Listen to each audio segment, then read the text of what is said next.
पुरे गावागावात नाटकं व्हायची. नाटकात काय महिला काम करत नाही. जुना काळ एखादं स्त्रीचं पात्र असले तरी पुरुषच करायचे. गावातल्या पोरापोराने नाटक बसलं द्रौपदी वस्त्रहरण, पण त्यांना पोरगच भेटाना सॉंग कराय. पोरग तर तसं पाहिजे ना, गोर घुमट नाक शर्ती द्रौपदीला मॅच झालं पाहिजे ना. मग काय सॉंग करण्यात मजा आहे का? एक पोरग भेटलं पण त्याला होती बिड्या वडायची सवय. तो मला मी द्रौपदी होतो पण बिडी शिवाय नाही. पोरं म्हणली बिड्या वड, पण त्याच्या मागे गेल्या वड. तुझा सॉंग गेल्यावर बिडी पिकून सॉंग करायला जा. ओके. द्रौपदीने साडी घातली, मेकअप केला, चमचम करायची. द्रौपदी नुसती बिडी तोंडाला आला, झुरका वाढला, पण पडदा उघडणार होतं ते जत्र जास्त पिलं होतं. त्याला टायमिंगच कळाला नाही नेमकं कधी उघडायचं. द्रौपदीने दूर तोंडात वाढायला आणि त्याने पडदा उघडायला एकच टाइम.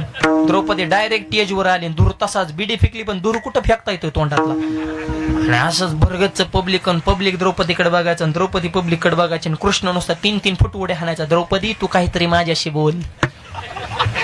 आता काय बोलन द्रौपदी? द्रौपदी म्हणत म्हणली कृष्णा मी जर बोलले तर लोक तुला हाणत्यान मला हाणत्यान.